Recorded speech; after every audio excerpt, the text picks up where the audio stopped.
Je fermais la porte de l'atelier quand j'ai entendu mon prénom dans l'air lourd du soir. Une voix rauque, presque brisée, s'est glissée entre les ombres. Je me suis retourné sans comprendre, les clés encore serrées dans ma main. La ruelle était déserte, humide, et le vent apportait une odeur de papier et de pluie. Puis j'ai vu une silhouette contre le mur, vacillante, la tête penchée, les épaules lourdes. Sous la lumière jaune du réverbère, j'ai reconnu son visage. Simon. Le nom s'est imposé avant même que je puisse respirer. J'ai senti quelque chose se contracter dans ma poitrine, un écho venu de loin. Il portait une chemise froissée, ouverte sur la gorge, la cravate pendait de travers. Son regard flottait comme s'il cherchait encore à s'ancrer dans le monde. L'odeur d'alcool montait jusqu'à moi, acide, mêlée à celle du bitume chaud. Je n'ai pas su parler tout de suite. Le temps semblait suspendu, comme s'il attendait que l'un de nous ose rompre le silence. Puis il a murmuré, d'une voix éraillée, « Pascal ». Le son de mon prénom dans sa bouche a fait remonter une foule d'images que j'avais enfouies. Les couloirs de l'université, les soirs d'études, les sourires furtifs, les mains qui s'effleurent sans se trouver. Tout s'est bousculé, vif, douloureux, presque trop réel. Il a titubé vers moi, les jambes fléchissant sous son poids. Je l'ai rattrapé avant qu'il ne tombe. Sa tête a glissé contre mon épaule. J'ai senti la chaleur de sa peau, mêlée à la fatigue et à l'alcool. Il a soufflé faiblement, « Tu es vraiment là ». Puis ses yeux se sont fermés. Je ne pouvais pas le laisser là. L'atelier était juste à côté, le petit escalier menait à la pièce où je vivais, au-dessus des rayonnages et des piles de livres anciens. Je l'ai soutenu comme j'ai pu, son bras autour de mon cou, nos pas désaccordés résonnant sur le trottoir. Chaque mètre semblait plus lourd que le précédent, mais je n'ai pas lâché. La porte s'est ouverte dans un grincement, et nous sommes entrés dans la chaleur tiède du lieu. L'odeur de colle, de papier et d'encre m'a accueilli. Simon s'est affaissé sur le premier fauteuil, la tête renversée en arrière. La lampe du bureau jetait une lumière pâle sur son visage. La sueur collait à son front, ses cils tremblaient, et son souffle saccadé faisait bouger sa chemise. Je lui ai apporté un verre d'eau. Ses doigts ont tremblé en le prenant. Il a bu à petites gorgées, puis reposé le verre sans un mot. Sa voix a glissé dans l'air, presque un chuchotement. Demain. Le mariage. Je me suis figé. Ce mot, lâché comme une pierre, m'a traversé. Il s'est mis à rire, un rire court, sans joie. Puis il a ajouté, « Demain, je deviens quelqu'un d'autre. Mais ce soir, je voulais te voir. » Ses yeux se sont levés vers moi, embués, perdus et lucides à la fois. Je n'ai rien trouvé à dire. J'ai seulement pris un linge propre et essuyé doucement son visage. Le geste m'a calmé, comme un automatisme. Il a laissé faire, sans protester. Ses lèvres ont tremblé à peine. Il a murmuré, « Avec toi, je n'ai jamais eu besoin de faire semblant. » Ces mots ont glissé sous ma peau. Mon cœur s'est serré. J'ai voulu reculer, lui dire qu'il était ivre, que rien de tout cela n'avait de sens, mais je n'en ai pas eu la force. J'ai simplement continué à essuyer son front, sans oser croiser son regard. Sa main a cherché la mienne, maladroite, hésitante. Je l'ai laissé faire une seconde, juste une, puis je me suis dégagé doucement. Il a soupiré, fatigué, et s'est laissé retomber contre le dossier. Sa tête a glissé sur le côté. En quelques instants, il dormait. Ses traits s'étaient détendus, presque paisibles. La lumière dessinait sur lui des ombres douces. Je suis resté debout, immobile, à le regarder. Le Simon de mes souvenirs n'était plus là. Celui qui riait fort, celui qui brillait sans effort, avait disparu. À sa place, un homme épuisé, brisé par une vie trop étroite. J'ai senti un pincement au cœur. Il y avait quelque chose d'injuste à voir la beauté d'un être se dissoudre ainsi. Je me suis assis dans le fauteuil d'en face. Le tic-tac de l'horloge remplissait la pièce. Dehors, la rue s'était vidée. L'écho lointain d'un tram, le froissement des feuilles, tout semblait appartenir à un autre monde. J'ai laissé mon regard glisser sur lui. La lumière du lampadaire filtrait à travers la fenêtre et caressait ses traits. Son visage paraissait plus jeune, presque fragile. Un souvenir m'a frappé, un soir d'hiver à la bibliothèque, il m'avait prêté son écharpe parce que j'avais froid. Ce geste simple avait suffi pour me troubler pendant des semaines. J'avais cru à une illusion. Maintenant je n'en étais plus sûr. Je me suis levé pour lui couvrir les épaules avec une couverture. Il a bougé légèrement, sans se réveiller. Ses lèvres ont remué, un souffle, à peine un mot, reste. Je suis resté. Les heures ont filé. J'entendais le craquement du parquet sous mes pas, le cliquetis des tuyaux, le souffle régulier de son sommeil. Je n'ai pas fermé l'œil. Chaque minute rallumait un souvenir différent, un détail oublié, un geste d'autrefois. Quand l'aube a commencé à se lever, la pièce s'est teintée d'un gris tendre. J'ai vu les premières bandes de lumière traverser les vitres et s'étirer sur le sol. Simon a bougé, une main glissée sur la coudoir. Je me suis approché pour redresser le plaid. Pendant une seconde, son visage s'est éclairé. Il semblait plus calme. Je me suis surpris à sourire. Ce n'était ni joie ni espoir, juste une douceur mêlée de peur. Parce que je savais que le jour qui allait se lever n'aurait rien d'ordinaire. Le mariage, le père, les mensonges, tout ce que Simon portait depuis des années, allait se dresser entre nous. Et pourtant, il était là, dans mon atelier, endormi à quelques pas de moi. Je me suis assis près de la fenêtre ouverte. L'air du matin entrait, chargé d'odeurs de pluie et de colle. J'ai regardé la ville s'éveiller lentement. Des passants pressés, un chien qui aboyait, la vie reprenait son cours. Et au milieu de tout cela, je me sentais étrangement suspendu, comme si le temps avait cessé de compter. Je ne savais pas ce que cette nuit allait signifier. Était-ce une parenthèse, un adieu, ou le début d'autre chose? Mais je savais que rien, absolument rien, ne serait plus comme avant. Quand j'ai baissé les yeux, j'ai vu sur la table un petit livre ouvert, laissé là la veille. Un volume ancien, la reliure fendue, les pages jaunies. Une phrase soulignée au crayon m'a frappé, certains retours ne sont pas un hasard, mais un rappel. J'ai refermé le livre doucement, comme pour sceller un secret. Puis j'ai regardé Simon encore une fois. Il dormait toujours, le visage tourné vers la lumière naissante. Et dans ce silence plein de promesses, j'ai compris que cette nuit ne s'effacerait jamais. Elle resterait, quelque part entre la peur et le désir, entre le passé et ce qui allait venir. La lumière filtrait entre les rideaux, fine et pâle, glissant sur les livres empilés près du mur. L'odeur du papier ancien se mêlait à celle du thé que je venais de préparer. Le silence tenait encore la pièce, comme s'il craignait de se rompre. Simon dormait toujours, la tête légèrement tournée, les traits plus paisibles que la veille. Son souffle régulier s'accordait au tic-tac de l'horloge, un rythme fragile mais vivant. Je suis resté un moment à l'observer, sans bouger, puis j'ai posé la tasse sur la table. Le bruit léger de la porcelaine l'a tiré de son sommeil. Ses paupières se sont ouvertes lentement, et ses yeux ont cherché un repère avant de se poser sur moi. Il a eu un instant d'hésitation, comme s'il doutait d'être encore dans la réalité. « Tu es réveillé ?» ai-je murmuré. Il a passé une main sur son visage, la paume frottant ses tempes. Il avait l'air perdu, fatigué, mais lucide. Il s'est redressé un peu, le plaid glissant sur ses genoux. Son regard a balayé la pièce, les outils du métier, les rouleaux de fil, les couvertures de cuir posées à côté des pages séchées. « C'est toujours ici ?» a-t-il dit d'une voix rauque. J'ai hoché la tête sans répondre. Il a pris la tasse, a soufflé sur le thé avant d'y tremper les lèvres. Une grimace légère, mais reconnaissante. « Merci. » Je me suis assis en face de lui. Pendant un instant, seul le bruit de la rue montait par la fenêtre entr'ouverte.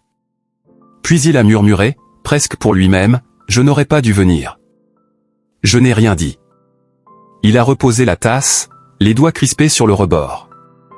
Et pourtant, je ne pouvais aller nulle part ailleurs. Le jour s'installait peu à peu, dessinant des lignes dorées sur les étagères. Je l'écoutais, le cœur serré, sans savoir ce que j'espérais entendre. Il a inspiré longuement, puis les mots ont commencé à tomber, hésitant d'abord, plus clairs ensuite. Mon père a tout organisé.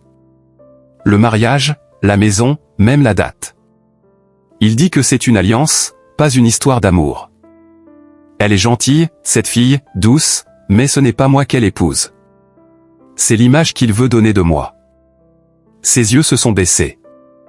J'ai vu la lutte intérieure, la honte mêlée à la colère. Il a poursuivi, d'une voix plus basse, depuis des années, je joue un rôle. J'ai appris à sourire quand on m'observe, à me taire quand je voudrais crier. Hier soir, tout s'est fissuré. Je n'ai pas su répondre tout de suite. J'ai simplement dit, tu avais besoin de respirer. Il a acquiescé, un geste bref, reconnaissant. Je me suis levé pour lui montrer la table de travail. Un livre ancien reposait là, ouvert sur une couture défaite. Les fils pendaient, mêlés à la colle séchée. Je lui ai dit doucement, quand la reliure cède, on peut la réparer. Mais il faut d'abord la rouvrir jusqu'au bout. Sinon, la déchirure reviendra. Il m'a regardé sans comprendre tout de suite. Puis j'ai vu son expression changer. Tu veux dire que je dois tout casser pour recommencer? Pas casser, ai-je murmuré. Juste dire la vérité. Il a eu un petit rire, amer. La vérité ne plaît pas à mon père. Elle coûte trop cher. Je me suis penché sur le livre, reprenant l'aiguille. Le fil glissait dans mes doigts, lentement. La peur aussi coûte cher, ai-je ajouté. Il a observé mes gestes. Je sentais son regard suivre chaque mouvement, comme s'il essayait d'y lire une réponse. Un silence long s'est installé. Le bruit de la rue s'était estompé. On entendait seulement le frottement du fil contre le papier. Puis il a parlé à nouveau, la voix plus ferme. Je ne veux plus mentir. Ni à elle, ni à moi. J'ai levé la tête. Son regard était droit, encore troublé, mais sincère. Ce n'était plus l'homme perdu d'hier soir. Quelque chose venait de se poser en lui. Je me suis assis en face, sans rompre le contact visuel. Et après? Il a haussé les épaules. Je ne sais pas. Peut-être tout perdre. Peut-être enfin vivre. Un souffle d'air a traversé la pièce, soulevant la poussière sur la table. L'odeur du cuir chauffé au soleil remplissait l'espace. Je sentais mon cœur battre trop vite. J'aurais voulu le retenir, le protéger de ce monde qui allait le juger, mais je savais que ce n'était pas à moi de décider. Je n'étais qu'un témoin, un repère dans la tempête. Et pourtant, chaque mot qu'il disait me touchait plus que je ne voulais l'admettre. Il s'est levé, a fait quelques pas vers la fenêtre. Son reflet tremblait dans la vitre. Il a regardé la rue, les passants pressés, les enfants qui riaient en bas. Puis il a murmuré, « Quand je te vois, j'ai l'impression d'être encore vivant. » Je n'ai pas bougé. Je craignais que le moindre geste ne fasse éclater ce moment fragile. Le soleil avait maintenant envahi la pièce. Les rayons glissaient sur le parquet, sur nos visages. J'ai pris une inspiration lente. Si tu veux changer les choses, commence aujourd'hui. Pas demain. Il s'est tourné vers moi, surpris. Aujourd'hui? Oui. J'ai désigné le livre recousu. Il faut agir avant que la colle ne sèche. Un léger sourire a traversé son visage. Tu parles toujours comme si tout pouvait se réparer. Pas tout, ai-je dit. Mais certaines choses méritent d'être sauvées. Il a laissé tomber sa main contre le rebord de la fenêtre, le regard perdu. Et si je me trompe? Alors tu apprendras. Mais tu ne vivras plus dans le mensonge. Le silence est revenu, plus doux cette fois. Simon a repris sa tasse, encore tiède. Il a bu lentement, sans parler. Je voyais la tension retomber de ses épaules. Il a dit enfin, presque dans un souffle, « Je crois que j'ai toujours fui ce que je ressentais. Même à l'université. » Je n'ai pas répondu. Il a ajouté, « Je crois que je fuyais toi aussi. » Ces mots m'ont frappé comme une lame fine. J'ai senti la chaleur monter à mes joues. Il a détourné le regard, honteux, puis a ri doucement. « Je ne devrais pas te dire ça. »« Si, tu devrais, » ai-je répondu calmement. « Il vaut mieux tard que jamais. » Il s'est assis de nouveau, les mains jointes. Le temps semblait s'être arrêté. Dehors, une cloche a sonné quelque part. Aujourd'hui, je devais choisir un costume. À la place, je suis ici. Peut-être que tu as choisi mieux que tu ne crois. Il a levé les yeux vers moi. Dans ce regard, il y avait la peur et la gratitude mêlées. Un éclat de ce qu'il avait été autrefois. Il a soufflé, « Je ne sais pas où tout cela me mènera. Mais je sais que je ne veux plus vivre en spectateur. Alors ne regarde plus, avance. » Il a acquiescé lentement, puis un sourire, mince mais sincère, a adouci ses traits. Il a pris le livre recousu sur la table, l'a ouvert, a caressé la reliure fraîche. « C'est solide maintenant » a-t-il dit. « Oui » ai-je répondu. « Ça tiendra. » Nos regards se sont croisés encore une fois, et sans mot de plus, tout était dit. Le soleil baignait la pièce d'une clarté nouvelle. Simon a inspiré profondément, comme quelqu'un qui sort enfin à l'air libre après trop d'années enfermées. Je savais que ce moment ne durerait pas, que la journée l'attendait avec son lot d'épreuves. Mais dans cette lumière, entre l'odeur du thé et celle du papier, quelque chose venait de naître. Une vérité simple, fragile, mais vraie. Et pour la première fois depuis longtemps, j'ai senti que le monde pouvait encore recommencer. La matinée avançait lentement, lourde et silencieuse. Simon se préparait sans un mot, les gestes mécaniques, les doigts crispés autour des boutons de sa chemise. J'observais la tension dans sa nuque, la rigidité de ses épaules, cette peur qu'il essayait de cacher derrière un calme fragile. Dans son regard, il y avait déjà la décision, mais aussi l'appréhension d'un combat qu'il savait inévitable. Nous avons quitté l'atelier alors que la ville s'éveillait à peine. Les pavés luisaient encore d'humidité. Le ciel gris semblait retenir sa lumière. Il marchait devant moi, d'un pas rapide, presque trop assuré pour être sincère. Je le suivais à quelques pas, laissant la distance qu'il me fallait pour qu'il reste maître de son choix. J'entendais le froissement de sa veste, le bruit de ses pas résonnant dans la rue encore vide. Le trajet jusqu'à l'hôtel apparut interminable. À chaque coin de rue, je me demandais s'il allait s'arrêter, s'il allait reculer. Mais non, il continuait, la tête droite, les mains serrées dans ses poches. Devant nous, le grand bâtiment s'élevait, façade de verre et de pierre, imposante, presque menaçante. Des voitures attendaient devant, des invités entraient déjà dans le hall. Tout semblait prêt pour la fête, sauf lui. Lorsqu'il a franchi la porte, un souffle glacé a traversé le vestibule. Le marbre reflétait la lumière des lustres, les conversations se sont tues une seconde à notre passage. Des visages se sont tournés, surpris, curieux, parfois méprisants. Simon avançait sans les regarder. Je suis resté en retrait, à l'écart, observant son dos droit, la tension de sa mâchoire. Au bout du hall, un homme attendait. Grand, le port fier, le costume impeccable, le regard tranchant. Son père. Il s'est redressé à la vue de son fils, le visage se durcissant instantanément. Autour, le murmure s'est amplifié. On entendait le froissement des robes, le cliquetis des talons. Le temps semblait s'être arrêté. « Tu arrives enfin » a dit l'homme d'une voix sèche.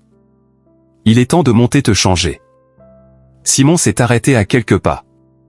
Sa main s'est ouverte et refermée lentement. « Je ne monte pas. » Un silence brutal a suivi. La phrase, simple, avait la force d'une détonation. Le père a haussé les sourcils, incrédule. « Que dis-tu ? Je ne peux pas l'épouser. » La voix de Simon tremblait à peine. Autour d'eux, plusieurs invités ont échangé des regards nerveux. Certains se sont détournés, d'autres ont retenu leur souffle. Le père, lui, ne bougeait pas. Ses yeux fixaient son fils avec une colère glaciale. « Tu ne vas pas me ridiculiser. Pas ici, pas aujourd'hui. » Simon a secoué la tête. « Ce n'est pas pour te ridiculiser. C'est parce que je ne veux plus mentir. » Les mots flottaient dans l'air comme des lames. L'homme a fait un pas en avant, la voix plus basse, plus dure. « Tu ne comprends donc pas ? Tout repose sur cette union. Des années de travail, des alliances, des promesses. Et toi, tu détruis tout pour un caprice. » Simon a relevé le menton. « Ce n'est pas un caprice. C'est ma vie. » Une rumeur a parcouru la salle. On entendait des soupirs, des chuchotements, le froissement nerveux des programmes de cérémonie qu'on serrait trop fort. Je sentais ma gorge se nouer, incapable d'intervenir. Simon, lui, restait immobile, son regard ancré dans celui de son père. « Tu n'as pas le choix » a craché l'homme. « Si, justement. » La voix de Simon s'est faite plus claire, plus ferme. « Et je choisis d'être honnête. » Je voyais les mains de son père trembler, mais son visage restait figé, froid comme la pierre. « Tu es en train de ruiner notre nom. Tu n'as aucune idée des conséquences. » alors que toi, tu n'as jamais pensé aux miennes. » L'échange a frappé la salle d'un silence presque sacré. Personne ne bougeait. Même la musique de fond s'était arrêtée. Les invités retenaient leur souffle. Le père a avancé d'un pas encore, si près qu'il pouvait le toucher. « Tu ne sortiras pas d'ici » a-t-il murmuré. Simon a esquissé un sourire bref, triste. « Si. Je sors, maintenant. » Il a reculé d'un pas, puis s'est tourné vers la sortie. L'homme a voulu parler encore, mais les mots se sont étranglés dans sa gorge. J'ai vu ses lèvres bouger, et enfin il a dit, d'une voix coupante, « Tu n'es plus mon fils. » Le silence a éclaté comme une gifle. Quelques cris étouffés, des mains portées à la bouche. Simon n'a pas répondu. Il a seulement fermé les yeux une seconde, puis les a rouverts, le regard clair. « Alors je n'ai plus rien à perdre » a-t-il dit simplement. Il a traversé le hall, lentement, sans se presser, sous le regard des convives qui s'écartaient sur son passage. Je l'ai suivi, sans réfléchir, le cœur battant à mes tempes. Le bruit de nos pas résonnait sur le marbre, mêlé à la rumeur des chuchotements. Quand nous avons franchi les portes, la lumière du jour nous a aveuglés. Dehors, l'air était plus chaud, presque étouffant. Simon a inspiré profondément, les yeux fermés, comme un homme qui retrouve l'air après une longue apnée. Il n'a rien dit tout de suite. J'ai attendu, à côté de lui, sans oser briser le moment. Puis il a murmuré, « C'est fini. » Je ne savais pas s'il parlait du mariage, de son père, ou de tout le reste. Peut-être des trois à la fois. Il a fait quelques pas, le regard perdu dans le vide, puis s'est arrêté au bord du trottoir. Je pensais qu'il écouterait. Qu'il comprendrait au moins une fois. Mais non. Sa voix tremblait à peine. Je me suis approché. « Tu t'es écouté, toi. C'est déjà énorme. » Il a hoché la tête, les yeux humides mais lucides. Le vacarme de la ville reprenait autour de nous. Des voitures passaient, des passants jetaient des regards curieux, certains reconnaissaient peut-être son visage. Il ne semblait pas les voir. Il fixait quelque chose de lointain, peut-être un avenir encore flou. Nous avons marché un moment sans parler. Chaque pas paraissait plus léger que le précédent. Je sentais son corps se redresser, comme si un poids tombait enfin de ses épaules. À un croisement, il s'est arrêté, s'est tourné vers moi. « Tu crois que j'ai eu raison ?» ?»« Oui, » ai-je dit sans hésiter. Parce que c'était la vérité. Il a souri faiblement. Ce n'était pas un sourire de victoire, mais de délivrance. Le genre qu'on offre quand on comprend que la peur ne dirige plus rien. Nous avons pris la direction du fleuve. L'eau brillait sous le soleil.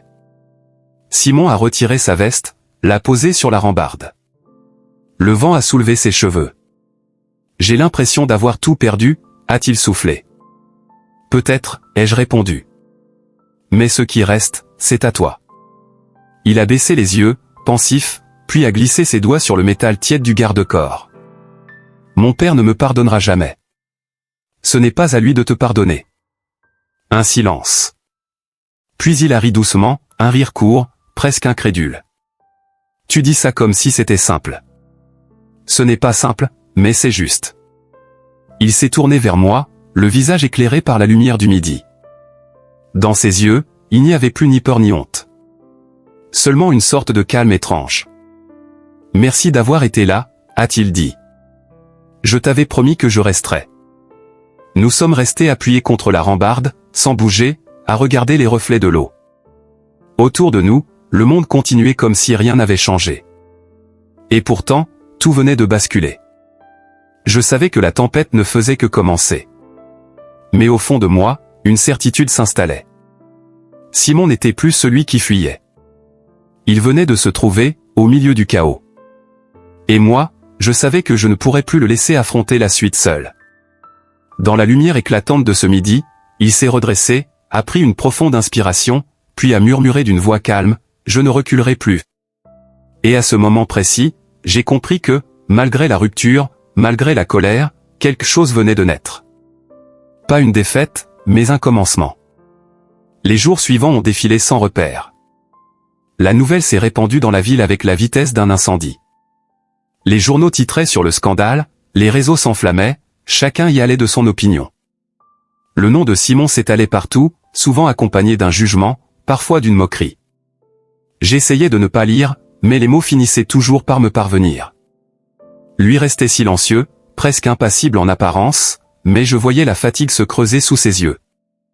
Il a passé les premiers jours enfermé à l'atelier, sans parler, observant mes gestes comme pour y chercher un refuge. Peu à peu, il s'est mis à m'aider, maladroit d'abord, puis plus sûr de lui. Ses doigts apprenaient à manier les aiguilles, à tendre le fil, à poser la colle. Il y avait dans sa concentration quelque chose de presque apaisé, une manière de remettre de l'ordre dans le chaos. Un matin, il s'est arrêté au milieu d'une tâche et m'a demandé « Tu crois que je fais bien de rester ici ?» J'ai répondu sans lever la tête « Ce lieu t'accueille tant que tu en as besoin. » Il a souri faiblement, reconnaissant, avant de reprendre son travail. L'odeur de cuir neuf et de papier séché remplissait la pièce. Parfois, un client entrait, achetait un livre, échangeait quelques mots. Certains le reconnaissaient, d'autres non. Ceux qui savaient chuchotaient son nom avec curiosité. Simon ne disait rien, se contentait d'un salut poli. La première fois, je l'ai vu trembler à peine, puis la seconde, il n'a plus réagi. Le troisième jour, il a reçu un message. Il l'a lu sans un mot, puis il m'a tendu le téléphone. C'était une courte phrase signée de son ancienne fiancée. Je savais déjà, je te souhaite d'être enfin sincère, tu m'as libéré autant que toi. Il a refermé l'écran, les yeux humides. Je n'ai pas parlé. Il a simplement soufflé, je croyais lui faire du mal, mais elle a compris avant moi. Ce soir-là, nous avons travaillé tard. La lumière des lampes baignait l'atelier d'une clarté dorée. Simon cousait une couverture de tissu rouge autour d'un carnet qu'il avait lui-même relié. Ses gestes étaient précis, son expression calme. Quand il a eu fini, il a posé l'objet sur la table et l'a observé longuement. « C'est étrange, » a-t-il dit, « réparer un livre, c'est un peu comme réparer une partie de soi. » J'ai hoché la tête. Et parfois, ce qu'on recoue devient plus fort qu'avant. Quelques jours plus tard, une cliente a photographié Simon sans qu'il s'en rende compte. Il tenait entre ses mains un vieux conte d'enfant, raccommodant la reliure avec soin. La photo a circulé sur les réseaux avec la légende « L'homme qui a tout quitté pour recoudre des histoires ». En quelques heures, elle a été partagée des centaines de fois. Certains se moquaient encore, mais d'autres y voyaient une forme de renaissance. Je lui ai montré l'image. Il a d'abord ri, un rire surpris, presque timide. « Alors c'est comme ça qu'il me voit maintenant. » « Peut-être qu'il voit enfin ce que tu es vraiment, ai-je répondu. « Ou ce que je deviens, a-t-il ajouté après un silence. Le soir même, son téléphone a vibré à nouveau. Cette fois, c'était un numéro qu'il n'avait pas vu depuis longtemps. Sa mère. Il a hésité avant de décrocher, la voix hésitante. « Oui, c'est moi. » J'ai détourné le regard, lui laissant de l'espace. Il a parlé peu, écouté beaucoup. Quand il a raccroché, ses yeux brillaient d'une émotion que je n'avais encore jamais vue. Elle veut me voir. Le lendemain, nous avons pris le train jusqu'à la maison où il avait grandi. La campagne défilait, les arbres, les champs, les villages endormis. Simon restait silencieux, la main crispée sur le rebord de la fenêtre. Quand nous sommes arrivés, la bâtisse blanche se découpait dans la lumière de l'après-midi. Sa mère l'attendait sur le perron. Elle n'a pas parlé tout de suite. Elle s'est avancée et l'a serré contre elle. Longtemps, sans dire un mot. Quand elle s'est détachée, elle lui a caressé le visage. « Tu as l'air épuisé, mais je te reconnais. » Il a baissé la tête. « J'ai peur d'avoir tout gâché. » Elle a répondu doucement, « Non, tu as simplement choisi d'être vrai. Ton père ne comprend pas encore, mais il finira peut-être par t'entendre. » Je suis resté un peu en retrait, témoin silencieux de cette réconciliation fragile. À la fin de la visite, elle lui a remis un petit objet enveloppé dans un tissu. « Tu le laissais toujours sur ta table, quand tu étais enfant. » Je l'ai gardé. C'était un livre minuscule, jauni, dont les pages menaçaient de se détacher. Simon a souri, les doigts tremblants. « Merci, maman. » Sur le chemin du retour, il tenait le livre contre lui. Dans le train, il m'a dit à voix basse, « Elle n'a jamais cessé de me comprendre, même quand je ne savais plus qui j'étais. » J'ai senti la sincérité vibrer dans sa voix. Les semaines ont passé, et la rumeur autour de son histoire a commencé à s'apaiser. Certains journaux ont cessé d'en parler, d'autres ont préféré raconter une version plus douce, celle d'un homme ayant tout quitté pour se reconstruire. À l'atelier, les clients venaient plus nombreux. Quelques-uns demandaient même à le rencontrer, intrigués par cette nouvelle vie qu'il s'était fabriquée. Il répondait avec calme, sans chercher à convaincre personne. Un soir, alors que je rangeais les outils, il s'est approché de moi. « Tu sais, j'ai pensé à une idée. On pourrait ouvrir la mezzanine et y créer un espace pour lire. Un endroit tranquille, pour ceux qui veulent rester un peu. » Il parlait vite, les yeux brillants. Pas une librairie, pas vraiment, plutôt un refuge. Je l'ai écouté, surpris par son enthousiasme. « Et tu crois qu'on pourrait ?» Il a ri doucement. « On n'a pas besoin d'argent pour commencer, juste d'envie. » Le lendemain, il a grimpé sur l'échelle et a commencé à nettoyer la pièce au-dessus. La poussière volait dans la lumière, les étagères grinçaient, mais son énergie remplissait l'espace. Chaque geste semblait le rapprocher d'un futur qu'il choisissait enfin. Un après-midi, en descendant de la mezzanine, il s'est arrêté au milieu de l'atelier. « Regarde » a-t-il dit, en montrant le petit livre que sa mère lui avait rendu. Il l'avait restauré lui-même. Les coutures étaient fines, le papier redressé, la couverture redevenue solide. Ce n'est plus le même, mais il est encore là. Je lui ai répondu, c'est ça, vivre. Être différent, mais tenir encore. Cette nuit-là, nous avons dîné ensemble dans le silence rassurant de l'atelier. La lampe éclairait la table, le bruit léger de la pluie frappait les vitres. Simon fixait la flamme, pensif. « Tu crois qu'un jour tout ça sera derrière moi ? » « Non, » ai-je dit doucement. Ce genre de cicatrice reste. Mais elle finit par ne plus faire mal. Il a souri sans tristesse, seulement avec une reconnaissance tranquille. Alors c'est suffisant. Je l'ai regardé un instant. Sa silhouette se découpait dans la lueur du feu. Il ne ressemblait plus à l'homme que j'avais trouvé au bord de la chute. Il était debout, enfin, habité par autre chose que la peur. Plus tard, alors que je rangeais les restes du repas, il s'est approché, la voix basse. « Je ne te l'ai jamais dit, mais si je tiens aujourd'hui, c'est à cause de toi. » J'ai voulu protester, il a posé un doigt sur mes lèvres. « Laisse-moi finir. Tu m'as donné un lieu, un silence, un regard. Tu m'as laissé respirer. » Je n'ai rien répondu. Les mots auraient été de trop. Le lendemain, il a affiché sur la porte un petit écriteau. Atelier ouvert, reliure et histoire à réparer. Les passants s'arrêtaient pour lire, certains entraient par curiosité, d'autres par besoin. L'atelier respirait différemment. Il n'était plus un simple lieu de travail, mais un abri. Le soir, en fermant les volets, Simon a murmuré « Tu te rends compte ? Les gens viennent pour recoudre des livres, mais ils repartent plus légers. » Parce qu'il laisse ici un peu de ce qui pesait trop, ai-je répondu. Il a acquiescé, puis s'est assis sur la marche. Peut-être que moi aussi, je laisse quelque chose chaque jour. Je l'ai regardé, les mains tachées d'encre, les cheveux épars, le regard apaisé. Il avait retrouvé le goût du présent, celui qui ne demande rien d'autre que d'exister.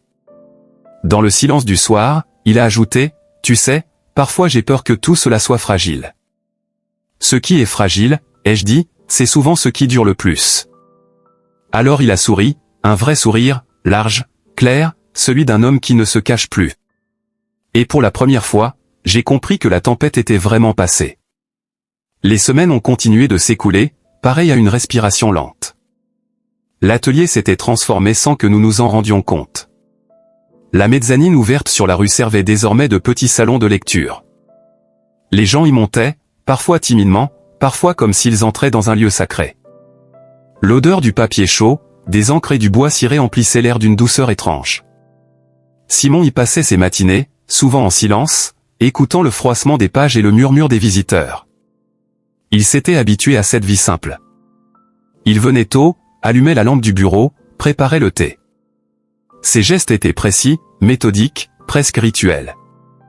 Je le regardais parfois sans parler, frappé par la paix nouvelle qui se lisait dans chacun de ses mouvements. Il avait trouvé une cadence, un équilibre fragile mais réel. Ses yeux brillaient d'une lumière calme, différente de celle que j'avais connue jadis. Un soir, alors que le soleil déclinait derrière les toits, il a posé ses outils et s'est tourné vers moi. « J'ai vendu le Penthouse », a-t-il dit simplement. La phrase est tombée comme une évidence. Il a ajouté après un court silence, « Ce lieu ne m'appartenait pas vraiment. Je veux acheter quelque chose de plus petit, mais à nous. » J'ai levé les yeux vers lui. Il souriait, ni exalté ni inquiet, juste décidé. Je n'ai pas su quoi répondre tout de suite. L'idée me paraissait à la fois douce et vertigineuse. Il a continué, la voix posée, « Je ne veux plus d'espace trop grand, trop vide. Je veux un endroit où chaque bruit compte, où chaque silence a un sens. » Ces mots ont résonné longtemps dans ma tête. Le lendemain, nous avons parcouru la ville ensemble, à la recherche d'un lieu à mesure humaine. Nous avons visité des appartements, des combles, des ateliers abandonnés. Rien ne lui convenait vraiment. Puis, au détour d'une ruelle, nous avons découvert un petit local en briques rouges, couvert de lierre, avec une grande fenêtre donnant sur la rue. L'intérieur sentait la poussière et le bois humide. Simon s'est arrêté sur le seuil, a fermé les yeux un instant, puis m'a regardé. « Ici » a-t-il murmuré. Nous avons passé des jours à nettoyer, à repeindre, à remettre le plancher à nu. Les murs respiraient lentement sous nos mains. Parfois, nous travaillions sans parler, seulement portés par le bruit régulier des pinceaux. L'endroit reprenait vie, morceau par morceau. Une fois, en essuyant la vitre, il a dit d'un ton léger, « C'est étrange, je n'ai jamais eu l'impression de construire quelque chose d'aussi vrai. » Je lui ai répondu, « Parce que cette fois, tu ne construis pas pour plaire, tu bâtis pour vivre. » Quand tout fut prêt, nous avons suspendu un petit panneau à la porte. Atelier de reliure et bibliothèque ouverte. Le soir de l'inauguration, il n'y eut pas de discours, pas de foule, seulement quelques amis, quelques habitués, des inconnus curieux. Simon a versé le thé, accueilli les visiteurs avec un calme désarmant. J'ai vu dans ses gestes une sérénité nouvelle, celle d'un homme réconcilié avec lui-même. Plus tard, quand tout le monde fut parti, il s'est assis sur la marche devant la porte. La rue était vide, les lampes diffusaient une lumière pâle. Il a dit doucement, « Tu te rends compte ? Tout a commencé par une fuite, et maintenant, j'ai enfin un endroit où rester. » Je me suis assis à côté de lui, sans chercher de réponse. Le silence suffisait. Le vent portait des effluves de colle et de fleurs de nuit. C'était une odeur de recommencement. Le temps s'est écoulé encore, rythmé par les saisons. L'atelier a pris l'habitude des pas et des voix. Des enfants venaient feuilleter des albums, des couples échangeaient des livres, des solitaires s'installaient pour lire un instant. Simon les observait toujours avec bienveillance, prêt à écouter, à réparer, à offrir un mot simple. On venait parfois plus pour lui que pour les livres. Il ne s'en rendait pas compte, mais son calme apaisait les autres. Une nuit d'hiver, alors que la neige recouvrait la ville, nous étions restés tard pour ranger les dernières commandes. La lumière des lampes se reflétait sur les vitres gelées. Simon a posé une main sur la table, l'autre sur la mienne. Son regard cherchait le mien. « Tu sais, j'avais peur que tout s'effondre après le scandale », a-t-il dit. « Mais parfois, il faut que tout tombe pour qu'on puisse enfin reconstruire. » J'ai serré ses doigts, doucement.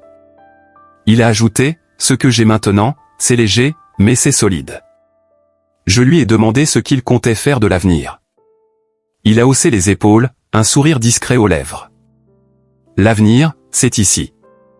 Chaque jour qu'on passe à recoudre quelque chose, c'est déjà assez. » Puis il a ri, un rire franc, débarrassé de toute peur. Le son m'a traversé comme une lumière. Quelques semaines plus tard, un journaliste est venu nous voir.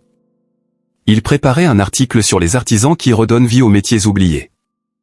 Il voulait parler de Simon, de son parcours. Il a posé des questions, pris des photos, noté des détails. Quand l'article est sorti, il portait un titre simple, « L'homme qui recoue les histoires des autres ». Le texte était bienveillant, sincère. Et cette fois, les gens ne parlaient plus de scandale, mais de renaissance. Le soir, en lisant les lignes, Simon a eu un sourire tranquille. « C'est drôle, » a-t-il dit, « ils pensent que je répare les livres, mais c'est eux qui m'ont réparé. » J'ai ri doucement. Ou peut-être que c'est l'amour, tout simplement.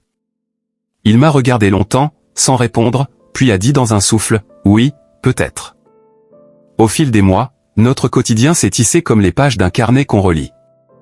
Les gestes devenaient familiers, les silences complices.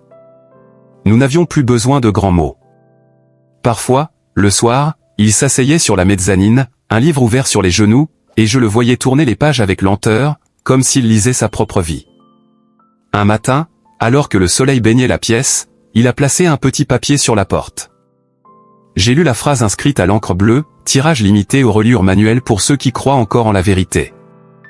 Ces mots m'ont touché profondément. C'était sa manière d'assumer tout ce qu'il avait traversé. Les jours de printemps sont revenus, clairs, légers. Simon sortait souvent sur le pas de la porte pour observer les passants. Parfois, des inconnus s'arrêtaient pour lui parler, pour le remercier. Il écoutait, souriant, sans chercher à se défendre ni à se justifier. La douceur avait remplacé la peur.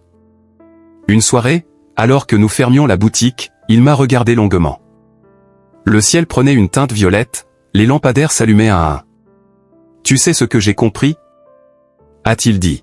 « Le courage, ce n'est pas de tout briser, c'est de tenir debout quand plus rien ne soutient. » J'ai répondu doucement, « Et tu tiens ?»